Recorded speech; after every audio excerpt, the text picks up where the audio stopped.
Esse é o Ancapsu e nós vamos falar agora sobre a história do alumínio. Você sabia que o alumínio já foi mais valioso do que ouro? É, alumínio, aquela coisa que as panelas na sua cozinha são feitas. Alumínio já foi uma coisa muito valiosa, já foi um metal precioso. Chegou a ser reserva de valor, né? E eu vou explicar por que aconteceu com o alumínio, que hoje o alumínio, você sabe, não vale nada. Quer dizer, vale, tem valor o alumínio ainda, lógico, né? Mas não tem mais aquele status de reserva de valor, tem superabundância de alumínio. O alumínio é relativamente barato, ele tem o valor puramente funcional. Eu vou entender isso por quê? Porque uma das discussões que existem sobre economia é que, bom, a gente vê que os governos aí estão com situações bastante críticas, né? Olha o Brasil, a confusão que está, né? Muita gente pensa assim, cara, eu vou deixar meu dinheiro no banco. Daqui a pouco os bancos brasileiros podem quebrar todos com essa brincadeira aí do Flávio Dino com a Lei Magnitsky, coisa e tal. Dependendo de como esse pessoal seguir com essa coisa, você pode ter uma quebradeira de banco no Brasil enorme, né? O Banco do Brasil ontem despencou completamente na Bolsa e, enfim, como é que você vai botar seu dinheiro? Onde você vai guardar seu dinheiro, né? E, lógico, você pode comprar ações, por exemplo, pode fazer investimentos e coisa e tal, mas lembra que aqui no Brasil, se você fizer investimento em empresas brasileiras, o risco de, se os bancos no Brasil quebrarem, as empresas brasileiras quebram também, né? Então não tem muito para onde correr. Outra alternativa é você comprar Bitcoin. É o que eu falo para você, Bitcoin é uma alternativa para você justamente ter dinheiro fora do ecossistema liderado pelo governo. O Bitcoin, o valor dele é justamente ele ser uma moeda que não é atingida pelo governo. Mas aí você pode pensar assim, pô, mas o ouro é melhor ainda, porque eu posso comprar ouro, eu posso comprar prata, eu posso comprar metais preciosos. E eu, particularmente, essa é a minha opinião, é lógico que você vai encontrar pessoas que discordam disso, eu acho que o Bitcoin é melhor do que o ouro e a prata. Eu vou explicar, tem justamente a ver com isso. A abundância relativa desses metais pode mudar.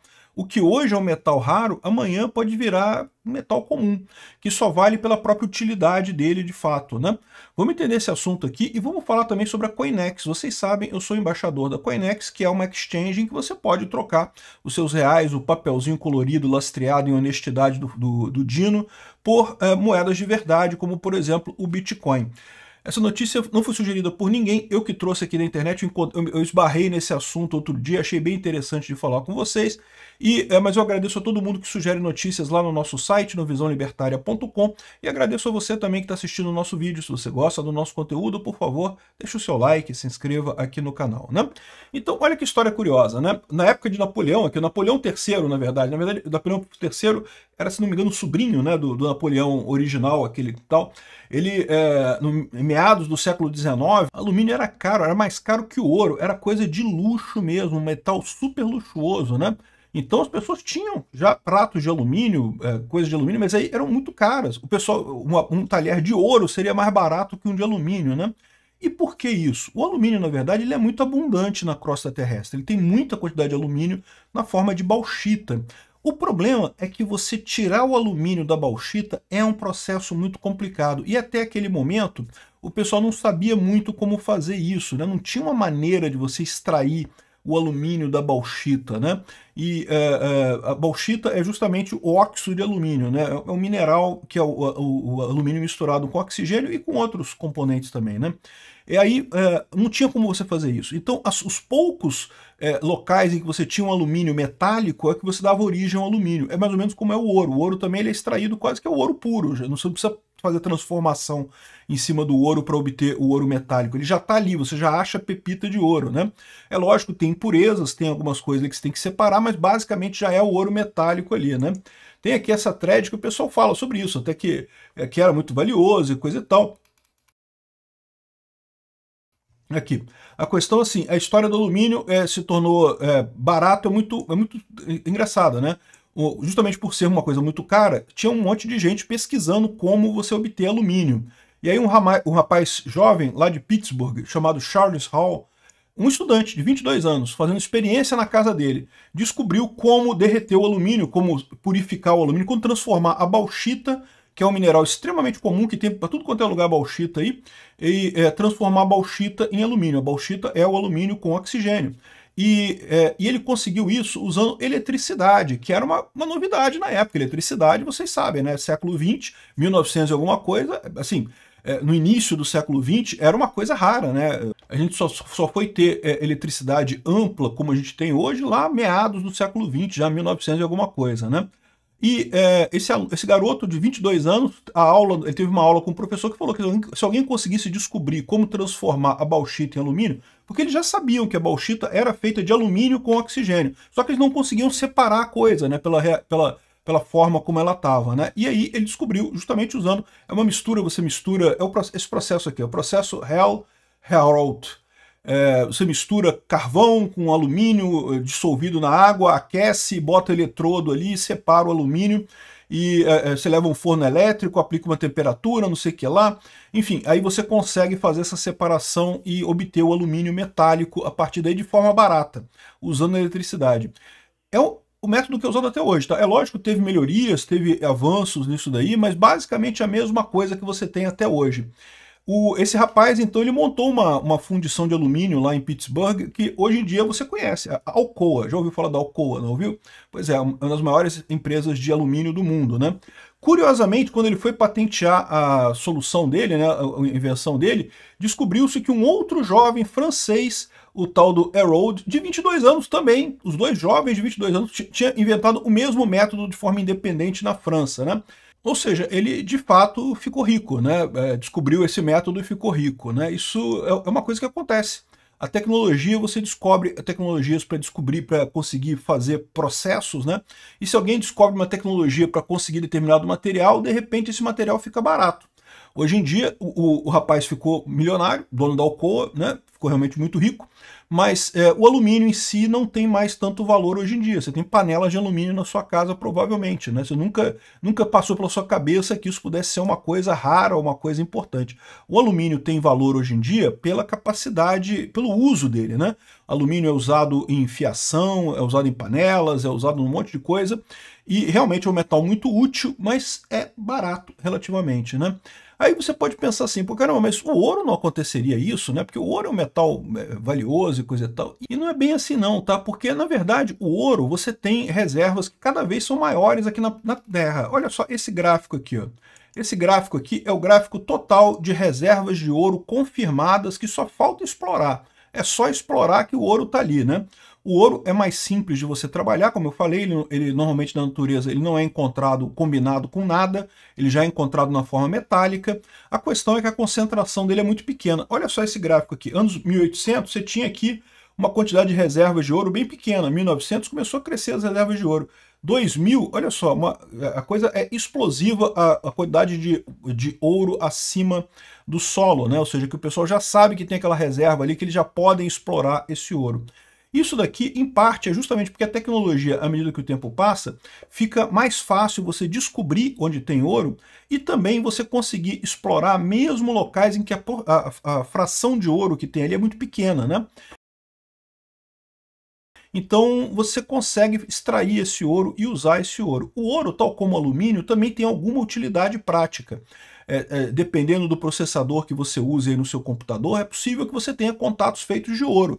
Ele tem uma utilidade prática. Mas o ouro hoje ele tem um valor justamente pela sua raridade, pela sua escassez. O ouro pode, a qualquer momento, se houver uma revolução tecnológica, se nem descobrir um método para extrair ouro mais eficiente, coisa e tal, ele pode perder valor muito rapidamente, a verdade é essa, né? Sem contar outras possibilidades, né? Saiu essa matéria, que depois isso aqui já foi desmentido, tá? De que James Webb teria encontrado um asteroide feito de ouro, né? E aí o engraçado é que tinha algumas pessoas aqui na internet falando, não, porque agora todo mundo vai ficar rico. O pessoal, meu amigo, entenda a economia. Se tiver um asteroide cheio de ouro aqui no planeta Terra, sei lá quantos quintilhões de toneladas de ouro, o que vai acontecer é que o ouro não vai valer mais nada, né? O ouro só tem valor hoje justamente porque é escasso, porque é uma coisa rara. É igual quando o governo imprime dinheiro. O dinheiro que a gente tem valor porque é escasso, porque tem pouco dele. No momento que o governo imprime um monte de dinheiro, o dinheiro perde valor. É a inflação, né? O que acontece. Se a gente pegar esse asteroide, ou esse asteroide depois parece que eles desmentiram, que não era isso não, mas vamos supor, é possível que exista um asteroide feito de ouro no espaço e que consigamos trazer ele aqui para a Terra e coisa e tal. E aí, nesse caso, o ouro vai se tornar ridículo, né? Totalmente sem valor no final das contas. Então, essa é a situação nisso daqui. O sal, você lembra que o sal já foi uma coisa valiosa. A palavra salário, né? Os romanos eram pagos em sal, né? Como assim pago em sal? Já parou pra pensar? Porque sal, hoje em dia a gente sabe, tem vários métodos para extrair sal e coisa e tal, mas na época era uma coisa complicada, você não conseguia extrair sal de forma simples, né? O sal era minerado, né? E o que acontece na época era raro, era uma coisa escassa. A tecnologia pode mudar todas essas coisas. Eu não estou dizendo que o ouro vai perder valor, eu não sei. Eu não conheço o mercado de metais e coisa e tal. Mas você pode ver aqui, ó, o ouro parece um bom investimento. Se você olhar aqui os últimos 5 anos, é que ele deu uma subida razoável. Pô. Subiu 71% nos últimos 5 anos, uma boa subida, né? Mas é aquilo que eu falo para vocês, pode parecer uma coisa muito garantida, mas tem um risco, né? A qualquer momento pode se descobrir uma nova forma de resolver isso daí, de fazer nanobots, né, nanorobôs e coisa e tal, para poder extrair ouro. A gente está muito perto de revoluções desse tipo, né? Então o ouro pode perder a sua escassez. O Bitcoin, por outro lado, tem uma trajetória, assim, aqui no gráfico parece igual, né? Só que nos últimos 5 anos foi 861%, na verdade, essa subida aqui é muito maior. Esse gráfico aqui não está na escala, o gráfico do Bitcoin é muito maior aqui. Por quê? Porque a escassez do Bitcoin ela é garantida pelo algoritmo, ela é matematicamente definida. Não tem como o Bitcoin não se tornar mais escasso à medida que o tempo vai passando, né? É verdade, o pessoal que advoga pelo ouro ao invés do Bitcoin coloca o argumento de que mas e se a internet toda sair do ar e coisa e tal, e amanhã tiver um apocalipse zumbi em que você... O ouro é um negócio que você pega, né? Uma coisa que você pega, né? O Bitcoin, se a internet sair do ar, se todo, né, o sistema parar de funcionar, o Bitcoin não tem valor nenhum, né? E é verdade, mas vai depender do qual que você acha que é o tipo de catástrofe que pode vir nos próximos anos, né? A minha visão é que a catástrofe que a gente se avizinha é uma catástrofe de governos fazendo merda. É o que a gente está vendo. Assim, pode acontecer uma guerra atômica? Até pode, mas o que está acontecendo nesse momento é governos fazendo merda e desvalorizando o dinheiro. Então é muito mais provável você ter o Bitcoin como uma alternativa boa do que o ouro. O ouro continua o desenvolvimento de tecnologias o tempo todo. A qualquer momento pode sair uma tecnologia que desvaloriza o ouro completamente, né? O alumínio, tadinho, não valorizou nada nesse tempo todo aqui, ó. O tempo todo que está aqui está meio que parado, né? Já até valeu mais. Esse aqui não é. A gente não está falando aqui de década de quando valia dinheiro, não. Tá? Esse aqui é 2022. Deve ser por causa da pandemia que deu um pico aqui no valor do alumínio. Mas ele está meio que estacionado nesse valor aqui, que é o valor da utilidade dele. Não sai disso, né? Então, é o que eu falo para vocês. Eu não sei o que vai acontecer no futuro, mas eu aconselho você a pelo menos conhecer o Bitcoin. Mesmo que você não queira investir muita coisa, conheça o Bitcoin. Vai lá na Coinex, eu vou deixar no link desse vídeo aqui o meu código de indicação. Você pode clicar lá, se inscrever na Coinex com o meu código de indicação, que eu ainda vou ganhar um caraminguá ainda. E daí, vou deixar também o endereço de um vídeo em que eu explico direitinho como é que funciona, né? A Coinex, se não tiver em português aqui para você, você pode clicar nesse mundozinho que está aqui, ó, e aí escolher português e a moeda que você quer tratar, né, a moeda preferencial sua. Aqui tá dólar, porque eu costumo tratar direto com dólar, mas você pode botar reais aqui para se você preferir isso, né? E aí você tem aqui toda o funcionamento do site, né? Para comprar cripto, você tem aqui algumas opções para comprar, transação de terceiros, negociação peer-to-peer ou compra rápida. Você pode ver no vídeo que eu vou deixar aqui embaixo como é que funciona isso. É muito simples, não tem nenhum segredo. Tem que fazer KYC, tem que mostrar a cara, botar um documento lá, aquele negócio todo, aquele processo todo para fazer KYC. KYC é Know Your Customers, conheça o seu cliente, né? Porque a preocupação deles é a questão de lavagem de dinheiro e coisa e tal. Mas essa é uma das vantagens da Coinex, né? Ela fica lá em Hong Kong, ou seja, fica longe das autoridades brasileiras. Peter, mas as autoridades chinesas não podem fazer alguma coisa? Em tese até pode, mas a chance de você ser sacaneado pela Receita Federal do Brasil, você sendo brasileiro, é maior do que você ser sacaneado pela Receita Federal chinesa lá na China, né? Então, eu me sinto muito confortável, já uso a Coinex há muito tempo, minha conta é bem antiga e nunca tive problema, a verdade é essa, né? Então, recomendo muito a Coinex, ela te livra da fiscalização direta da Receita Federal aqui e dá uma oportunidade. experimenta, compra um pouquinho, só para você ter lá, para você ver como é que funciona, para comprar, botar ali, vender e coisa e tal, para você ver como é que, né? Vai que o Dino consegue fazer a merda que ele está tentando fazer aí com o negócio da Lei Magnitsky, aí os bancos brasileiros vão todos pro saco. Onde é que você vai guardar seu dinheiro? Já parou para pensar nisso? Obrigado por assistir o vídeo até o final. Além de curtir, compartilhar e se inscrever no canal, considere se tornar patrocinador com valores a partir de R$ 1,99. Clique no botão Seja Membro abaixo para saber as condições e vantagens de patrocinar o canal. Mais informações sobre o nosso projeto, visite nossos sites indicados na tela.